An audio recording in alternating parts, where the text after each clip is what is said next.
آپ سماج کی ایک بہت ہی مہلک بیماری کے تعلق سے بات کریں گے انشاءاللہ. اور اگر وہ بیماری ہمارے اندر بھی ہے تو ہم چاہیں گے، ہم لوگ کوشش کریں گے کہ اس بیماری کو ہم اپنے سے دور کریں. اللہ تعالیٰ ہم سب کو عمل کی توفیق عطا فرمائے. سماج کی ایک بہت ہی بڑی مہلک بیماری ہے ساتھیوں، جو اکثر ہم میں کے اس میں مبتلا ہے، وہ ہے ہرس. ہرس کہتے ہیں لالچ کو. انسان جو ہے یہ فطرتی طور پر اکثر لوگ ایسے ہوتے ہیں جو لالچی قسم کے لوگ ہوتے ہیں، بالخصوص مال کے. یعنی ان کے اندر ہرس اور لالچ بہت زیادہ ہوتی ہے، یہ فطرتی طور پر ہے. چاہے مال کو لے کر کے، خاص کر کے پھر شہرت کی ہرس ہے، پھر قیادت کی ہرس ہے، پھر اقتدار کی ہرس ہے، پھر کرسی کی ہرس ہے، پاور کی ہرس ہے. گویا ہم دیکھتے ہیں کہ ایک آدمی جب اس ہرس اور ہوس کے چنگل میں پھنس جاتا ہے تو پھر وہ آدمی نچلے سے نچلی سطح پہ چلا جاتا ہے. اخلاقی طور پر ہو، معاشی طور پر بھی آپ دیکھتے ہیں کہ ہم اور آپ دیکھتے ہیں کہ وہ آدمی نچلے سے نچلی سطح پہ چلا جاتا ہے. اس لیے ہم میں ہر ایک کو چاہیے کہ ہم میں ہر ایک جو آدمی وہ ہرس جیسی مہلک بیماری سے بچے، اور اللہ سبحانہ و تعالیٰ نے ہم کو جتنا دیا ہے اس پر ہم قناعت کریں. مطلب جو کچھ بھی اللہ نے دیا ہے اس پر ہم راضی ہو جائیں اور خوش ہو جائیں، تو اللہ سبحانہ و تعالیٰ ہمارے اور آپ کے اس میں کیا کرے گا، زندگیوں میں برکت ڈال دے گا. ہرس جو ہے زیادتی کی چاہت. قرآن مجید میں اللہ تعالیٰ فرماتے ہیں سورۃ تکاثر میں، اللہ تعالیٰ کہتے ہیں الہاکم التکاثر حتی زرتم المقابر، کہ زیادتی کی چاہت نے اس کو غافل کر دیا ہے. الہا یا یلہی جو ہے اس کو کہا جاتا ہے، اس کے معنی ہوتا ہے غافل کر دینا. کس نے غافل کر دیا اس کو؟ زیادتی کی چاہت.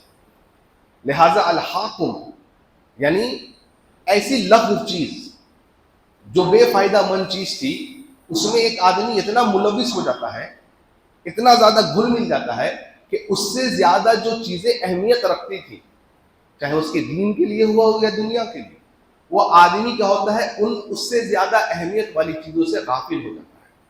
الہاکم التکاثر، اس کو زیادتی نے یعنی اور زیادہ چاہیے. مال ہے اور زیادہ چاہیے، کاروبار اچھا ہے اور زیادہ چاہیے، تو اس کو زیادتی کی فکر نے کیا کر دیا ہے، غافل کر دیا ہے. آپ سوچئے ایک آدمی نماز کیوں نہیں پڑھتا؟ ایک آدمی اپنے دکان میں بیٹھا ہوا ہے، نماز کیوں نہیں پڑھتا، بے نماز کیوں؟ کیونکہ وہ سوچتا ہے کہ اگر میں نماز کو جاؤں گا تو میرے کسٹمر جو ہے یہ چھوٹ جائیں. یہ کیوں ہے؟ یہ ہرس ہے، مال کی ہرس ہے، کاروبار کی ہرس ہے. کئی لوگوں کو میں نے دیکھا ہے اپنی آنکھوں سے کہ مسجد کے کٹرے میں ان کی دکان ہوتی ہے. مسجد کے کٹرے میں جماعت ہو رہی ہوتی ہے، لیکن وہ ان کو اتنی بھی توفیق نہیں ہے کہ وہ مسجد کے کٹرے کو چھوڑ کر کے، اپنے دکان کو چھوڑ کر کے 5 منٹ آ کے جماعت میں شامل ہو جائے. کیوں؟ ہرس، لالچ، اور چاہیے. وہ بھول یہ گیا کہ کسٹمر کو بھیجنے والا بھی رب العالمین ہے،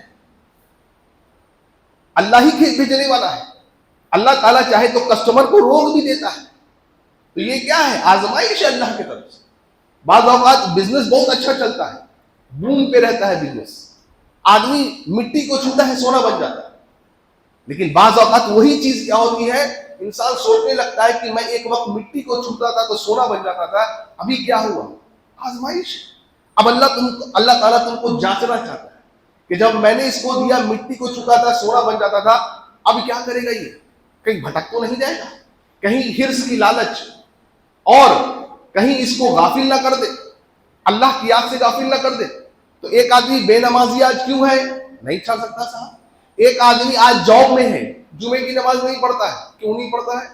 اس کو لگتا ہے کہ اگر میں جمعے کی نماز کے لیے جاؤں گا تو میرا باس مجھ کو فائر کر دے گا، نکال دے گا. لالچ اس کو، سیلری اچھی مل رہی ہے، وہ سوچ رہا ہے کہیں اور جاؤں گا سیلری ہو سکتا ہے اتنی اچھی نہ ملے.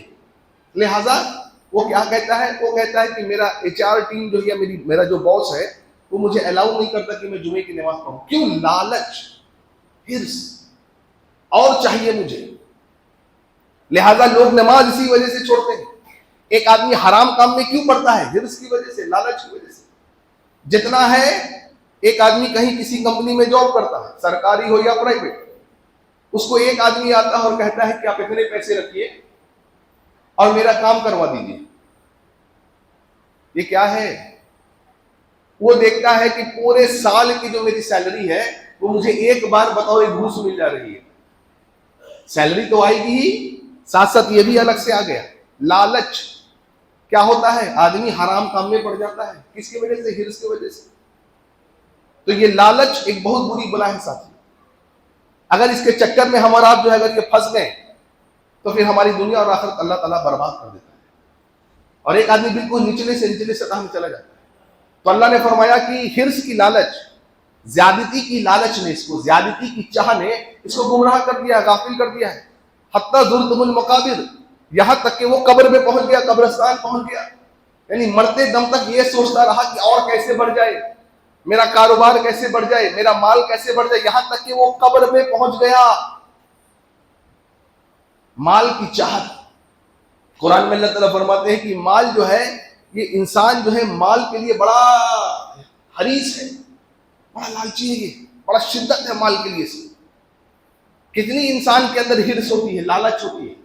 اندازہ لگائیے اس حدیث سے، صحیح مسلم کی حدیث ہے.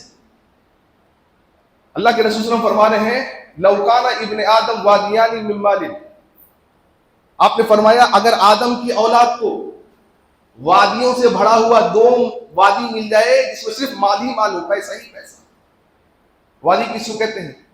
وادی کہتے ہیں 2 پہاڑوں کے بیچ میں جو جگہ ہوتی ہے سو وادی کہتے ہیں. سوچیے کتنا بڑا ہوتا ہے وادی. وہ تیسرے کے تلاش میں نکلے گا.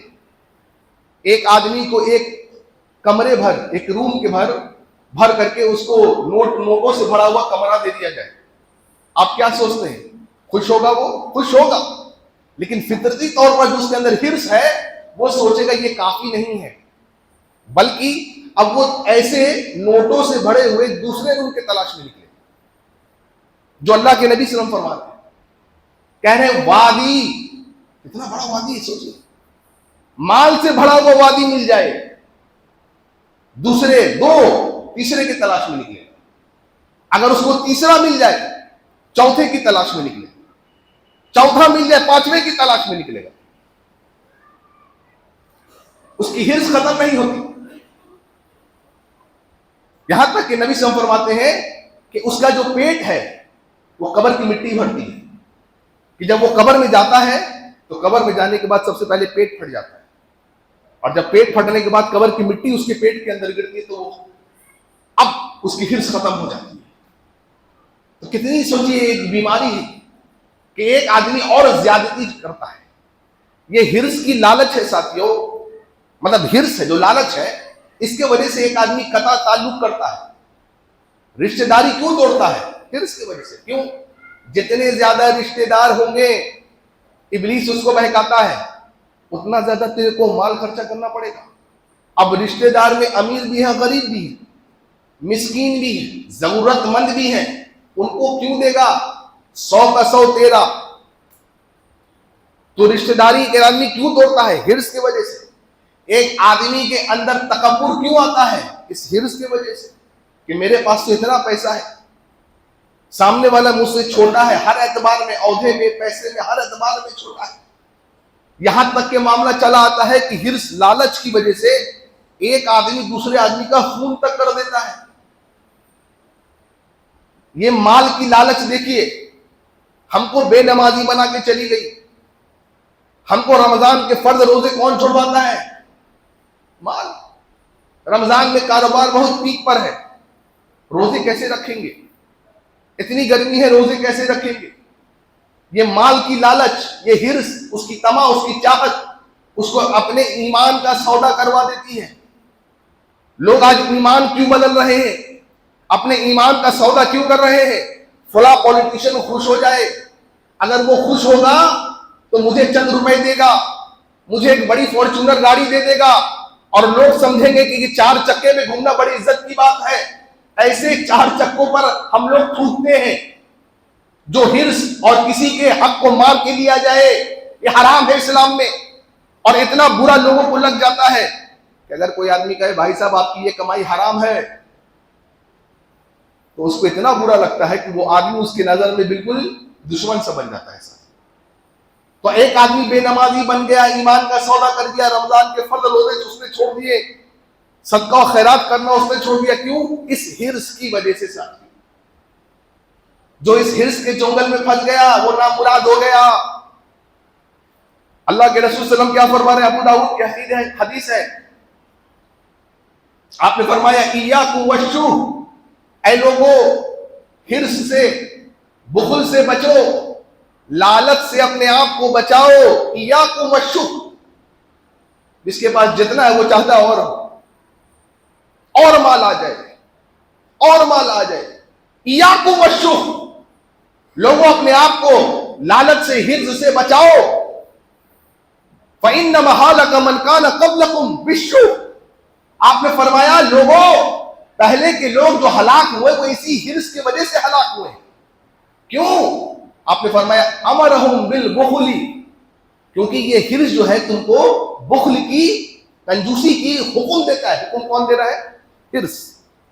امرہم بالبخل فبخلوا، تم کو حکم دیتا ہے ارے کنجوسی کر، بخل کر، تو جتنا دے گا تیرا گھٹ جائے گا مال.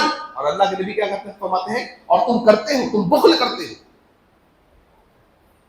وَأَمَرَهُمْ بِالْقَطِيعَةِ فَقَطَعُوا، اور تم کو یہ ہرس حکم دیتا ہے رشتہ داریوں کو توڑ دے، جتنے تعلقات ہوں گے اتنے زیادہ دینا پڑے گا. تو اتنا بانٹنا کیوں ہے؟ اپنے تک رکھ، جمع کے مال کو رکھ، اس کے اوپر بیٹھ جا، جم جا ایک دم. اس لیے رشتہ داریوں کو توڑ دو. وَأَمَرَهُمْ بِالْفُجُورِ فَفَجَرُوا، تم کو حکم دیتا ہے یہ ہرس، لالچ، کہ فسق و فجور کے کام کرو، برائی کا کام کرو، اور تم کر بیٹھتے ہو. لہٰذا میرے بھائیوں اپنے آپ کو ہرس سے بچائیے. ایک عورت ہے وہ اپنے شوہر کو کہتی ہے فلاں گھر میں جھومر ہے، ہمارے یہاں نہیں ہے. لالچ، زیادہ کی چاہت، حل من مزید، اور زیادہ چاہیے مجھے. اگر یہ بیماری مجھ کو اور آپ کو لگ گئی ہے ساتھیوں، یہ ختم نہیں ہوگی. آپ نے لیٹسٹ فون لے لیا، آپ کو کیا لگتا ہے، آپ مطمئن ہو گے؟ نہیں. اب آپ سوچیں گے اس کا جو پریمیم ورژن ہے وہ چاہیے. آپ نے ایک اچھی گاڑی لے لی، ختم نہیں ہوتا یہ. آپ سوچیں گے اب اس سے بڑی گاڑی چاہیے، یہ پرانی ہو گئی، اب اس میں مزہ نہیں آتا ہے بیٹھنے میں. تو اگر اس بیماری میں ہم اور آپ مبتلا ہے ساتھیوں، تو یہ مجھ کو اور آپ کو حرام کی طرف لے کے چلا جائے گی اور ہماری زندگی اور دنیا اور آخرت کو برباد کر دے گی. ساتھ بچائیے اپنے آپ کو اس بیماری سے. اللہ کے نبی سے فرماتے ہیں کامیاب ہے وہ آدمی. کون کامیاب ہے؟ اللہ کے رسول. لالچ کرنے والا نہیں. آپ نے فرمایا کامیاب ہے وہ آدمی جس نے صبح اس حال میں کی کہ وہ مسلمان ہے، آپ کے پاس اسلام ہے. جس نے صبح اس حالت میں کی کہ اس کے گھر میں گزر بسر کی روزی ہے. ہم میں کتنے گھر میں گزر بسر کی روزی ہے؟ الحمدللہ سب کے. اور اللہ نے جو اس کو دیا ہے اس پہ وہ قناعت کرتا ہے، مطلب بالکل اطمینان کرتا ہے، مطمئن ہے اس پر. آپ نے فرمایا ایسا آدمی کامیاب ہے. بھائیو اپنے آپ کو بچائیے، کیونکہ چاہت اور خواہشیں بادشاہوں کی بھی ختم نہیں ہوتی ہے. یہ دنیا ہری بھری میٹھی ہے ساتھیوں، ہر طرف ایسی چیزیں ہیں جو آپ کو للچانے والی ہیں، جو آپ کو اپنے طرف مائل کرنے والی ہیں، کھینچنے والی ہیں. اپنے آپ کو بچائیے اس دنیا کی حرص اور ہوس سے. ساتھ اگر نہیں بچایا آپ نے تو یہ آپ کو بہت دور تک لے کے چلی جائے گی. زیادتی کی چاہت، زیادتی کی چاہت دیکھیے انسان کو کس کیٹگری میں لا کے رکھ دیتی ہے. اللہ کے رسول صلی اللہ علیہ وسلم فرماتے ہیں، قرآن مجید میں اللہ تعالیٰ فرماتے ہیں، سورہ قلم پڑھیں گے آپ، سورہ نمبر 68 اللہ نے باغ والوں کو ذکر کیا اور کیا کہا کہ ایک آدمی تھا، اس کا ایک باغ تھا، بہت فائدہ مند باغ تھا. وہ آدمی انتقال کر گیا، تو لہٰذا انتقال سے پہلے وہ اپنے باغ میں جو منافع ہوتا تھا وہ اپنے گھر میں بھی رکھتا، غریبوں کو بھی دیتا، مسکینوں کو بھی دیتا، حاجت مندوں کو بھی دیا کرتا. آدمی انتقال کر گیا، اب وہ باغ اس کے بیٹوں کے حصے میں آ گیا. اب بیٹے جو تھے یہ بڑے حریص تھے، لالچی قسم کے بچے تھے. انہوں نے آپس میں گفتگو کی. اب گفتگو کر کے کیا کہا، بھائی ہمارے ابا تو بڑے بیوقوف تھے. قرآن کہتا ہے یہ بیوقوف تھے. ہاں کیسے؟ جو بھی مال آتا تھا پروفٹ کو غریبوں کو دے دیتے تھے. تو انہوں نے کیا مشورہ کیا کہ بھائی یہ سارا کا سارا مال ہم خود رکھ لیں گے، دوسرے کو ہم کیوں دیں. لہذا انہوں نے پلان بنایا. کیا پلان بنایا؟ کہ ہم راتوں رات نکلیں گے، یعنی بالکل فجر سے پہلے، تاکہ لوگ سوئے ہوئے ہوں، اور ہم اپنے باغ میں جائیں گے اور سارے پھلوں کو ہم توڑ ڈالیں گے اور توڑ کر کے ہم رکھ لیں گے، تاکہ جب دن کا اجالا ہو اور لوگ آئے تو دیکھیں کہ باغ میں تو پھل ہی نہیں ہے، تو کوئی کہاں سے دے گا؟ اللہ تعالیٰ فرماتا ہے لہٰذا انہوں نے اپنے اس منصوبے کو کامیاب کرنے کے لیے وہ چلے کب؟ فجر سے قبل، رات میں ہی، فجر سے پہلے، تاکہ پوری دنیا جب سوئے رہی ہو چپ چاپ سے دھیرے دھیرے دھیرے وہ چلتے چلے گئے۔ اللہ تعالیٰ نے فرمایا کہ جب وہ اپنے باغ کے پاس پہنچے تو انہوں نے کیا دیکھا؟ انہوں نے دیکھا کہ باغ بالکل جل گیا ہے۔ اِنَّ لِلَّهِ وَإِنَّ إِلَيْهِ رَاجِعُونَ۔ تو اللہ تعالیٰ فرماتا ہے کہ ان بھائیوں میں سے ایک بھائی نے کہا کہ لگتا ہے کہ ہم راستہ بھٹک گئے ہیں۔ ایک بھائی دوسرے بھائی کو کہہ رہا ہے ارے راستہ ہم بھٹک گئے، ہم دوسرے کے باغ میں آ گئے ہیں۔ تو دوسرا بھائی سمجھ گیا، اس نے کہا نہیں، اف ہے ہماری قسمت پر، نہیں، اللہ نے ہمارے اس حرص کے وجہ سے، اس زیادتی کی لالچ کے وجہ سے اور زیادہ حلم مزید کی وجہ سے اللہ نے ہمارے سبز باغ کو کیا کیا ہے؟ اللہ تعالیٰ راکھ میں اللہ نے بدل دیا۔ وہ افسوس کرنے لگے اور کہنے لگے اے اللہ ہم ہی ظالم تھے، ہماری لالچ، ہماری حرص، ہماری تمنا، ہماری زیادتی کی چاہت نے اے اللہ آج ہمارا ہرا بھرا بزنس کو اللہ برباد کر ڈالا۔ کیا پتا چلا کہ تمہارے بزنس، تمہارے کاروبار، تمہارے عمر مال میں جو برکت ہوتی ہے وہ غریبوں کی دعاؤں کی وجہ سے ہوتی ہے، مسکینوں کے دعاؤں کی وجہ سے ہوتی ہے۔ لہٰذا غریبوں اور مسکینوں کی دعاؤں کو لیا کرو اور اپنے کاروبار، اپنے منافع کا ایک حصہ ان ضرورت مندوں کو دیا کرو۔ اللہ اکبر۔ یہ ایک مثال اللہ نے قرآن میں بیان کی ہے ساتھ، اور کئی آپ پڑھیں گے آپ کہ کس طریقے سے حرص نے ایک خاندان کے چلتے ہوئے بزنس کو برباد کر ڈالا۔ اب وہیں پر دیکھیں نبی نے ایک حدیث بیان کی ہے ساتھ، صحیح مسلم کی حدیث ہے۔ آپ نے فرمایا کہ ایک آدمی صحرا میں جا رہا تھا، کسی جنگل میں جا رہا تھا، اچانک اس نے ایک آواز سنی۔ وہ آواز کیا ہے؟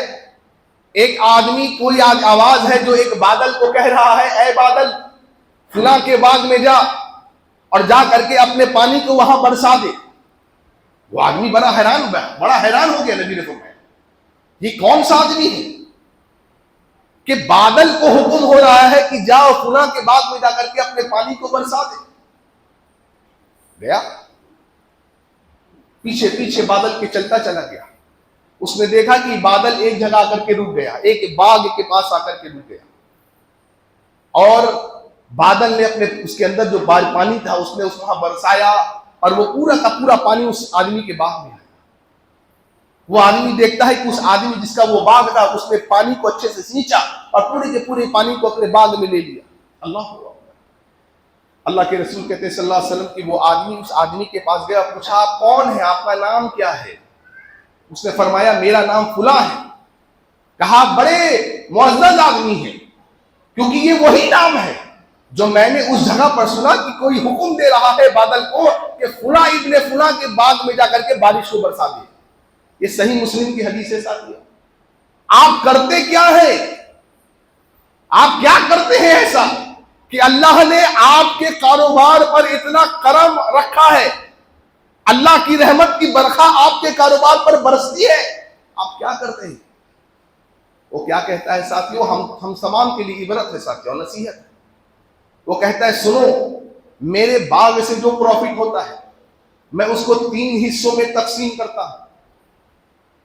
3 حصوں میں، ایک میں اپنے باغ کے پروفٹ کو اپنے باغ میں لگاتا ہوں، یعنی بزنس کے پروفٹ کو بزنس میں لگاتا ہوں۔ دوسرا حصہ میں اپنے اور اپنے گھر والوں کے خرچ کے لیے رکھتا ہوں، اور تیسرا حصہ میں ضرورت مند اور غریبوں اور مسکینوں میں خرچ کر دیا کرتا ہوں۔ اس کو حرص نہیں ہے، اس کو لالچ نہیں کہ مجھے اور چاہیے۔ دیکھو اس کے اس حرص کی لالچ نہ ہونے کی وجہ سے، ساتھیوں اللہ نے اس کے کاروبار میں کتنی برکت ڈالی، اور اللہ کی رحمت بارش کے طور پر یا کسی اور طور پر کس طریقے سے اس آدمی کے کاروبار پر برس رہی ہے۔ اس لیے اللہ کے نبی صلی اللہ علیہ وسلم فرماتے ہیں مالدار وہ نہیں جس کے پاس مال ہے، نہ ہم نے بڑے بڑے مالداروں کو دیکھا الحمدللہ بالکل بخیل، بڑے بڑے مالداروں کو دیکھا بلینر سے ٹریلینر تک الحمدللہ بالکل بخیل۔ نبی کیا کہہ رہے ہیں؟ وہ مالدار نہیں جس کے پاس مال ہے۔ آپ نے فرمایا مالداری دراصل دل میں جو ہے، دل کی قناعت ہے، دل میں جو احساس ہے، دینے کا جذبہ ہے، وہ مالداری ہے۔ اصل جو آدمی دل سے بے نیاز ہے، جو آدمی دل کا غنی ہے، دراصل مالدار وہ ہے ساتھ۔ آپ نے فرمایا مجھے ڈر ہے کہ میرے بعد تم جو ہے دنیا کی حرص میں لگ جاؤ گے، دنیا کی چاہ میں لگ جاؤ گے۔ آپ نے فرمایا اے لوگو لالچ میں آ کر کے حرص کی تمنا رکھتے ہوئے مال کو مت لو۔ اگر تم کو مال ملے اور تم اس کو کھلے دل سے، صاف دل سے لیتے ہو کہ مال تو ضرورت کی چیز ہے دنیا میں گزر بسر کرنے کے لیے، تو ٹھیک ہے۔ لیکن اگر لالچ ہے کہ اور مل جاتا چاہے جیسے بھی ملتا، تو آپ نے فرمایا اے لوگوں لالچ سے حاصل کیا ہوا مال اللہ تعالیٰ اس میں کبھی برکت نہیں دیتا ہے۔ آج لوگ کروڑوں کماتے ہیں لیکن برکت نہیں ہے صاحب۔ کیوں؟ حرام سے کمایا ہوا، غلط طریقے سے کمایا ہوا مال ہے، کسی کی بیماری میں صرف ہو رہا ہے۔ لوگ کہتے ہیں پیسہ آتا ہے چلا جاتا ہے، پتہ نہیں چلتا۔ کیوں؟ اللہ نے زندگی سے برکت اٹھا لی ہے ساتھ۔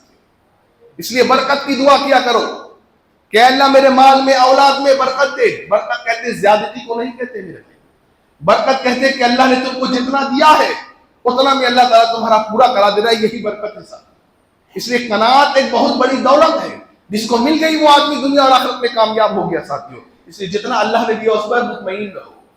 آپ دیکھیے پہلے کی جو عورتیں ہوا کرتی تھی، سلف میں جو عورتیں ہوا کرتی تھی، جب اپنے شوہر کو رخصت کرتی تھی گھر سے، صبح میں شوہر کمانے جا رہا ہے، کیا نصیحت کرتی تھی شوہر کو؟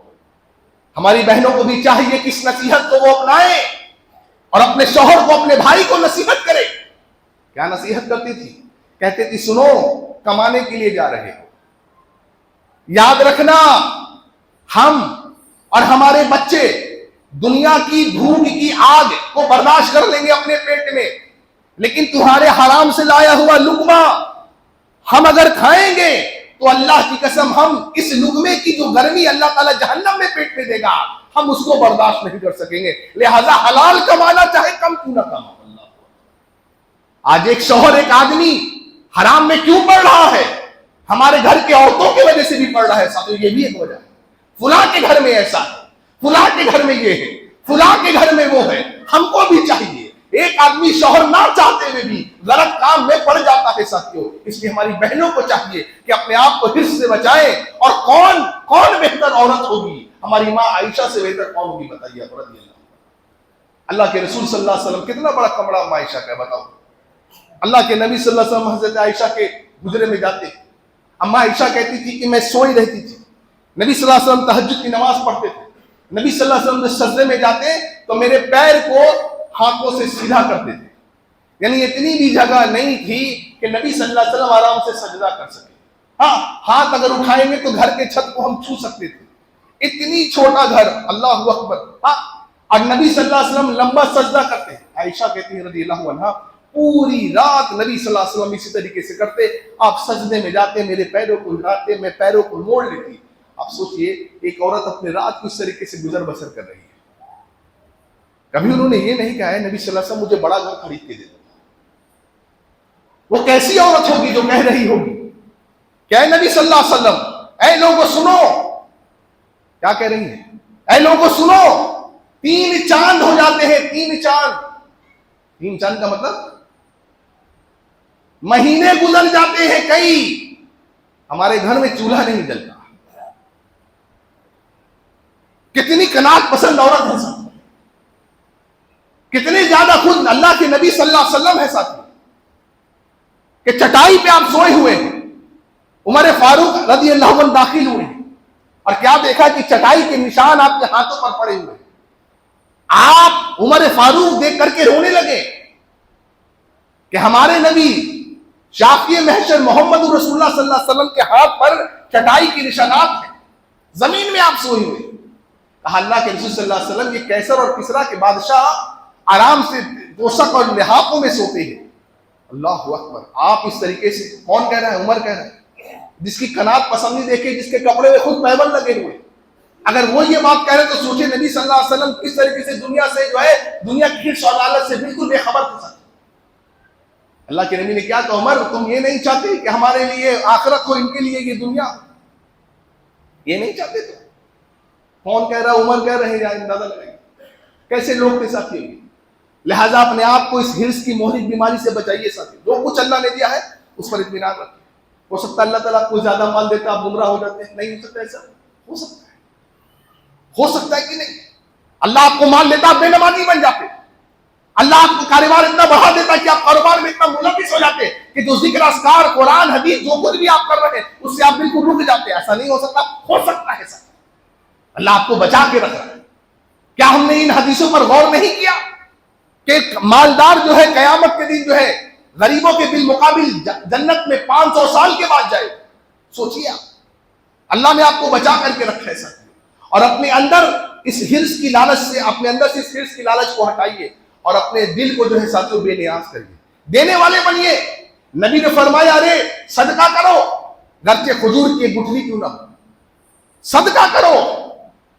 آپ نے سنا سعودی عرب کے ایک آدمی، امریکہ کی میگزین ہے فوربس میگزین، مشہور میگزین ہے ساتھی، 2011 کی رپورٹ آئی اس میں کہ سعودی کا ایک آدمی جو بلینر ہے اس کا نام ہے سلیمان الراجے، غریب پریوار کا آدمی. بچپن اس کی ہسٹری پڑھی ہوگی. بچپن میں بڑے غریب، ایک ریال پر کام کرتے پورے دن. 120واں امیر آدمی تھا وہ پوری دنیا میں. لیکن اللہ نے دینے کا جذبہ دیکھیے. ان کا ایک باغ ہے، گارڈن ہے، جس میں 2 لاکھ پیڑ ہے، درخت ہے. 2 لاکھ درخت کتنی بڑی زمین ہے. 2 لاکھ درخت میں لاکھوں کی تعداد میں کھجور ہیں. 45 مختلف قسم کے کھجور وہاں ملتے ہیں. پورا کا پورا دے دیا چیریٹی، صدقہ دے دیا. اللہ اکبر. اور فوربس میگزین کہتی ہے یہ دنیا کا ایک واحد آدمی ہے جس نے اپنے بلینئر اسٹیٹس کو کھو دیا. کیسے کھو دیا؟ 16 بلین ڈالر. آج تک میں نے نہیں سنا ہے اور ایسا آدمی دیکھا بھی نہیں. 16 بلین ڈالر اس آدمی نے ایک بار صدقہ کیا ہے. اللہ اکبر. جگر چاہیے ساتھ. کیوں؟ لالچ نہیں اس کے. 16 بلین ڈالر کون دیتا ہے صدقہ؟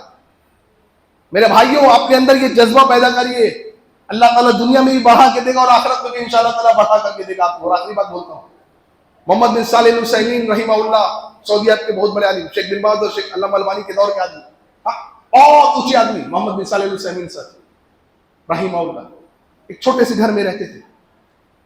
بادشاہ آتا تھا علماء کے گھر پہ. لہذا امام احمد بن حنبل کہتے تھے ساتھیوں، کہتے تھے اے لوگوں جو دیندار قسم کے لوگ ہیں، جو علماء قسم کے لوگ ہیں، کہتے تھے اے لوگوں بادشاہوں کے دروازوں پہ جانے سے بچو، ان کے تحفے اور تحائف لینے سے بچو. کیوں؟ ان کے دروازوں پر جاؤ گے، ان کے تحفے تحائف لو گے، ان کے لیے دل نرم ہوگا. اور اگر دل نرم ہوگا تو حق بولنا چھوڑ دو گے. وہ سامنے بیٹھے ہوں گے، ان کے پیشانیوں کو دیکھو گے، ان کے چہروں کو دیکھو گے اور کیسے حق کو بیان کرو گے. لہذا ان کے دروازوں پہ جانے سے بچو. تم عالم ہو، ایک علماء ہو، اپنے وقار کے اپنے اندر وقار پیدا کرو. اللہ اکبر. بادشاہ، وقت کا بادشاہ سعودی عرب کا آیا ہے شیخ محمد بن صالح العثیمین کے گھر پہ. چھوٹا سا گھر. کیا کہتا ہے بادشاہ؟ کہتا ہے شیخ محترم آپ ہمارے اتنے بڑے عالم، آپ اتنے چھوٹے گھر میں رہنے والے، ہم آپ کے لیے ایک بڑا گھر بنا دیتے ہیں، ہم بنا دیتے. انہوں نے کہا نہیں ہمارا ضرورت نہیں ہے. کافی. کہتے ہیں محمد بن صالح العثیمین کیونکہ میرا تو گھر بن رہا ہے. اچھا کہاں بن رہا ہے؟ کہاں فلاں ایریا میں جگہ ہے وہاں میں گھر بنا رہا ہوں. وہاں بن رہا ہے. بادشاہ نے کہا چلے ٹھیک ہے آپ کا گھر بن رہا ہے، ٹھیک ہے اچھی بات ہے الحمدللہ. تو شیخ کہتے ہیں کہ اگر بنانا ہے تو ہماری اس محلے کی مسجد ہے پرانی ہو گئی، اس کو بنا دیں. کہا ٹھیک ہے بنوا دیتا ہوں. چلا گیا بادشاہ. تو ان کے جو اسٹوڈنٹس انہوں نے کہا شیخ آپ کا گھر فلاں جگہ بن رہا، آپ نے کبھی بتایا نہیں، آپ نے بتایا نہیں ہمیں. کہا اسے بتانے والی کیا بات ہے، بن رہا ہے. کہا کدھر بن رہا؟ کہا اس ایریا میں تم ایک قبرستان تم نے دیکھا ہے؟ کہا دیکھا ہے۔ کہا اسی میں تو گھر بن رہا ہے۔ کہا قبرستان میں کون گھر بناتا ہے شیخ؟ کہا سب کے گھر وہاں بن رہے ہیں، جو قبر ہے وہی تو ہمارا گھر ہے۔ یہ ڈیلی جو کچھ میں کر رہا ہوں، تمہیں علم دے رہا ہوں، علم بانٹ رہا ہوں، کچھ نمازیں وغیرہ پڑھ لے رہا ہوں، دراصل میں ڈیلی اپنے گھر کو تیار کر رہا ہوں۔ بھائیوں اپنے آپ کو حرص سے بچاؤ، جو بچ گیا وہ کامیاب ہو گیا میرے بھائی۔ سب سے بڑا مالدار وہی ہے جو دل سے بے نیاز ہے ساتھ۔ اس لیے دنیا میں اوپر والے کو نہیں دیکھنا بھائی، فلاں کے پاس 4 چکا ہے، اللہ نے دیا ہے، اچھی بات ہے، تمہارے پاس 2 ہے، تم امیر ہو، تم سب کچھ ہو، یہ عقیدہ پیدا کرو اپنے اندر سے۔ ہاتھ پھیلانے سے بچو کسی کے ساتھ۔ میرے بھائیو اللہ تعالی ہم سب کو اس مولی بیماری سے بچائے۔ اللہ تعالی ہمیں حرص سے ہمارے بچوں کو بچائے۔ اللہ تعالی ہمارے اپنے اندر قناعت پسندی عطا فرمائے۔ اللہ تعالی جب تک ہمیں زندہ رکھے، اس حال میں زندہ رکھے کہ اللہ ہم تجھ سے راضی ہو، تم ہم سے راضی ہو۔ اللہ ہمارے اس ملک میں امن و شانتی قائم عطا فرما۔ اللہ مسلمان دنیا کسی کونے میں ہو، جان مال کی عزت آبرو کی حفاظت عطا فرما۔ اللہ غزہ کے مسلمانوں کی حفاظت عطا فرما، سیریا کے مسلمانوں کی حفاظت عطا فرما۔ اے اللہ مسلمان کہیں بھی ہو، اللہ ان کے گھر، مکان، جاب، کاروبار سب کی حفاظت عطا فرما۔ اللہ گھروں کو، مسجدوں کو اور مدارس کو اللہ بلڈوز ہونے سے بچا لے۔ اے اللہ جس کا جو حق ہے، اللہ جس کی جو چیز ہے، اللہ تعالیٰ اس کو واپس کر دے۔ اے اللہ ظالموں کے ناپاک ارادوں کو اے اللہ نصف و نابود کر دے۔ اے اللہ تعالیٰ ظالموں کے ناپاک ارادوں کو اے اللہ ان کو قسمت کی ہدایت ہے تو ہدایت دے دے، واللہ اے اللہ ان کے ناپاک ارادوں کو موت بنا کر کے، اللہ عبرت بنا کر کے اے اللہ ان کے گلے میں ٹانگ دے۔ اے اللہ ہمارے حال پر رحمت فرما۔ اے اللہ ہمیں اپنی اصلاح کرنے کی سمجھ عطا فرما، اور ہمارے بوڑھوں کے حال پر رحمت فرما۔ اے اللہ جو مقروض ہیں ان کی غیب سے قرض کی ادائیگی کے اللہ مدد عطا فرما دے، انتظام عطا فرما دے۔ اے اللہ جو ہمارے بھائی بہن پریشان ہیں، اے اللہ ان کی پریشانی کو خوشحالی بدل دے۔ اللہ جب تک ہمیں زندہ رکھ، عقیدہ توحید پہ زندہ رکھ، اور اللہ جب بھی ہمارا خاتمہ عطا فرما، عقیدہ توحید پہ خاتمہ عطا فرما۔